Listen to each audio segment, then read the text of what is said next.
quarts de 7. Avui no us havia recordat que venia la Míriam. Bona tarda. Bona tarda. I això que és dilluns i a banda de la classe d'història tenim classe de producte de temporada. El cogombre. I arriba la calor. Fresquet. Arriben aquelles amanidetes. Tu com te'l feies de petita? Perquè jo recordo... De petita me'l feien i a l'amanida, talladet, i després en el gaspatxo m'encanta talladet allà com que te'l trobes. Saps què feia la meva àvia? Que fa la meva àvia? Que és, me'l talla així a rodanxetes tot, amb oli i vinagre. I ja està. Un plat només amb cogombre. Jo també tinc una recepta molt bona de casa. És rodanxeta de cogombre, ou dur, talladet a rodanxetes i una mica de maionesa així com envernissat. És superbo. Què dius ara? I llavors què vas menjant? La rodanxeta de cogombret i d'ou? Amb l'ou dur i la maionesa. Molt bo. Sí, veus, jo em vaig quedar amb el tema oli i vinagre i escolta'm... Home, boníssim. Sí, però era allò que recordo un plat, que no hi havia amanida, no hi havia enciam ni res, escolta'm. I te l'acabes, Home, que vas picant i que dius, vols dir? Sí, i ara, escolta'm, recordant-lo. I ha arribat, i ens n'hem anat a Sant Boi, amb el Pere Miquel. Vinga, feia dies que no el vèiem. Exacte, sí, està molt bé, per cert, tot molt bé. Records, Pere, que feia molt que no et vèiem. I això sí, ens ha caigut el diluvi universal avui a Sant Boi. Penseu que aquest matí, molt poqueta estona, a la zona on en Pere Miquel té el camp, han caigut aproximadament uns 25 litres, per tant, escolteu-me, un bon patac d'aigua. I goita, aquí tenim totes les plantetes dels cogombres, i clar, evidentment, començava la temporada del cogombre, però, Pere, quan és la temporada del cogombre? A veure, la temporada del cogombre comença... A collir-lo començaríem ara, aquesta època, sobre maig, juny, depèn del temps que faci, i s'allarga molt, s'allarga fins a setembre, octubre. De fet, aquesta planta ara pujarà, baixarà per l'altra banda i des que no s'esgota ella, tu podies anar collint cogombre. El que passa quan és molt vella, doncs el cogombre no és de tanta qualitat, és més petit, està més sec. Però la temporada, si començaria ara, fins a setembre, octubre, ben bé. Després hi ha el cogombre de tardor, que el plantaríem cap a l'agost i començaríem a collir novembre, desembre. Que aquí s'està deixant de fer perquè últimament tenim alguna gelada i el cogombre no suporta gaire bé les gelades. O sigui que també hi ha un cogombre de tardor específicament. Sí, aquest no, aquest és del d'estiu, Aquest ens deia que és aquest que comença ara i se'ns acaba més o menys quan tornem a començar el Connexió, segurament s'acabarà aquest producte. I ja veieu, ara ja comencen a estar estupendos amb el seu color, ara detectarem també com... Ens has d'explicar com detectar que està en el seu punt òptim. Li hem demanat també, però escolta'm, ara ell comentava que clar, el fred no li va bé. Això ha dit. No li va gens bé. Perquè, escolta'm, Pere, a veure, què necessita del temps el cogombre per estar estupendo?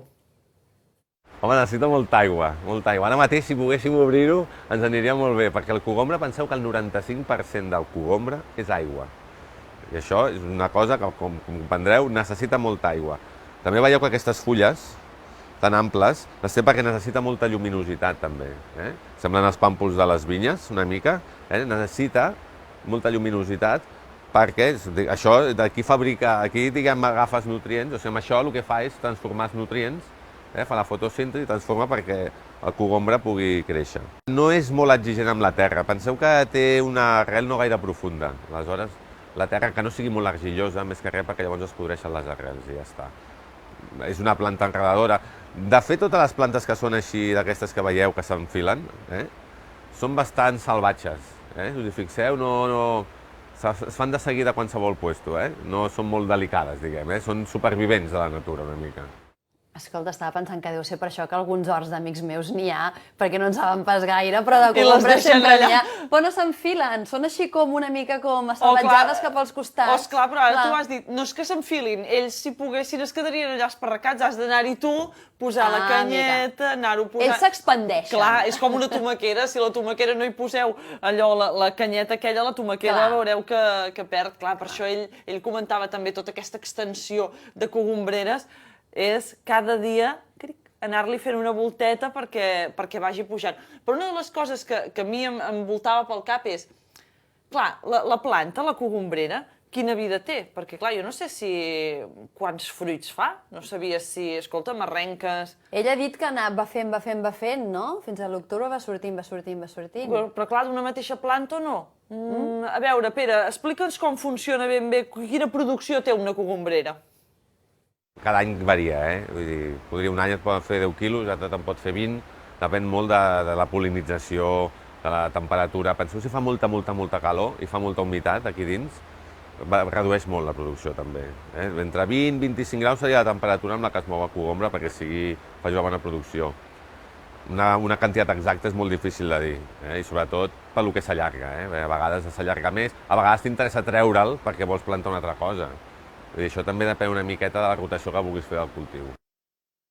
També hi ha part que ho decideix ell. Clar. Jo sabia que el carbassó tenia la flor del carbassó, però no sabia la flor del cogombre, no l'havia vist encara mai. És preciosa, és groga, és espectacular, és una flor magnífica. L'únic que la diferència amb la del carbassó és que la del carbassó, això ens ho explicava avui el Pere Miquel, que ens deia, hi ha hagut molta gent que em pregunta, és comestible també? Perquè sabeu que aquelles són, que les farceixen. Ell deia, aquesta no. Aquesta no, o sigui, la del cogombre, mira, és aquesta grogueta. que és bonica. És preciosa.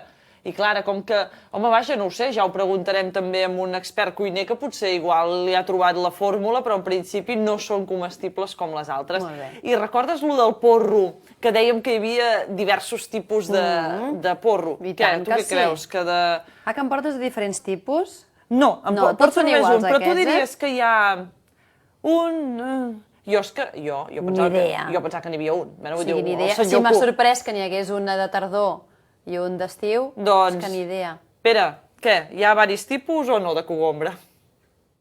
Trobaràs moltes varietats. A veure, les varietats nacionals varien poc, poden variar una mica la forma, una mica el color, però varien poc. Ara sí que s'ha estès molt el cogombre holandès. És aquell que veieu que va com envasat, que està com envasat al buit. És un cogombre que la característica que té és que té poc gust de cogombre. I em direu, quina és la gràcia? Doncs aquesta, perquè hi ha molta gent que li molesta aquesta fortor de cogombre. Però és el que diem sempre, estem perdent l'essència del producte. Estem rebaixant tots els sabors perquè a algú no li agrada això. Hem de saber aprofitar, el gust del cogombre és el que té, i si no t'agrada no passa res. Però hi ha molta gent que ara em ve al mercat i diu és que els cogombres no tenen el mateix gust d'abans si no te'l compro tu.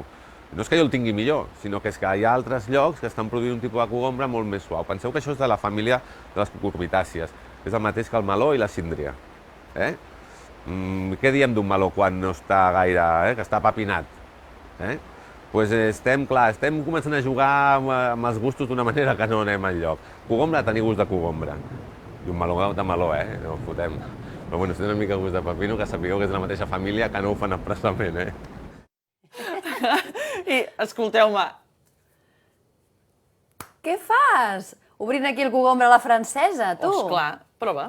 Ah, és veritat que no... Sí que havies portat ganivet. No, ja, però jo t'he preguntat abans. Avui, perquè sé que em fa menjar aquesta dona, me'l fas menjar amb pell? No l'he menjat mai amb pell. Ah, prova. Gust de cogombre o no gust de cogombre? Què et sembla? Boníssim. Té gust de cogombre. Té gust de cogombre, molt cruixent. I la pell no és... No molesta, no és ni dura ni agra. No, gens, perquè jo també recordo, tornant a la meva àvia... I té propietats, suposo, val la pena. Per cert. Val la pena menjar-la, la pell. La iaia me'l feia amb la pell. Clar. Jo ho recordo, hi havia vegades que el pelava, però hi havia vegades amb la pell. Carai. Què? T'ha semblat? No, perfecte. Sí, m'ha sorprès molt. Que sí? Sí. Doncs escolta, ara anem a veure com ho hem de fer per triar o no triar el bon cogombre, que segur que, escolteu-me, hi ha algun truquet. Som-hi. Podem fer-ho de moltes maneres. Amb amanides, evident, una amanida de cogombre només, o amanida barrejat amb altres amanides. Després el podeu fer amb iogurt, com fan els grecs. Els grecs, el cogombre i el iogurt fan una barreja, és una salsa molt bona. Després el podeu fer servir com un tipus de crema estètica. Penseu que això porta uns olis vegetals, que aquestes imatges que tant ens han espantat els homes quan hem anat a donar una sorpresa a la dona, doncs aquestes imatges tenen un significat. I és que hidraten molt la pell, i aquells 2 trossos de cogombre als ulls que ja allò ens matàveu, allò va molt bé per descansar els ulls. Allò descansa molt els ulls i els hidrata.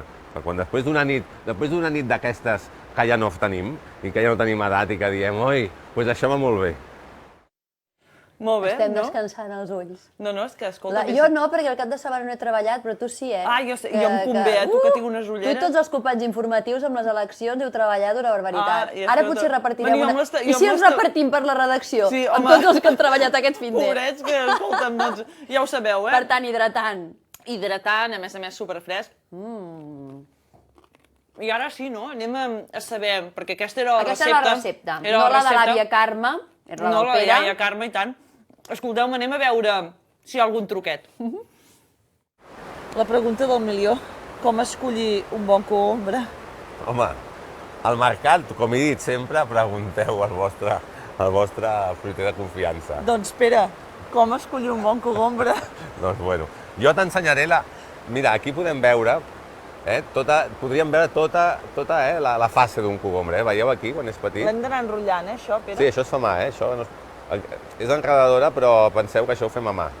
Veieu tota la fase dels cogombres i com podeu veure... Mira, sí, aquest és un cogombret petit, aquest d'aquí. Quan anem baixant, veieu la flor, veieu que és més gran, té la flor. Veieu que la flor, quan més gran es va fent, la flor es va secant. Ah, sí, goita, aquí ja està com seca, Exacte. Pregunta, la mida importa en el tamany d'un cogombre? O sigui, té un gust diferent si és més petit o més gran? No, el gust és el mateix. El gust és el mateix sempre que sigui tendre. Ah, molt bé. Aleshores, a l'hora de collir un cogombre el que hem de fer és arrencar.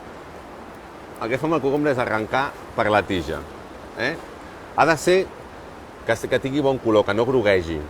Si grogueja, és que és madur. El cogombre penseu que és un fruit que es cull en el seu estat més verdós. D'acord. O sigui, de fet, el cogombre madur seria groc. I aleshores, si ens hi fixem, a l'interior, veureu que el que són les llavors són transparents. Sí, completament. Quan més vell és el cogombre, menys transparent és la llavor. A vegades allò que obrir un cogombre i té la llavor que es troba, no és que sigui dolent, perquè potser és a final de temporada i també quan la planta és més vella, també resulta que el cogombre fa que la llavor sigui més forta, que tingui més pell, però això, si us hi fixeu, ni ho notaríeu. I, Pere, suposo que també la textura també, ha de ser ters, veieu? Igual que quan l'he trencat heu vist que s'ha trencat de seguida, si el cogombre agaféssim i el dobleguéssim molt i no es trenqués, vol dir que ja porta dies collit i s'ha deshidratat. És que hi ha alguns cogombres que els toques i estan tous.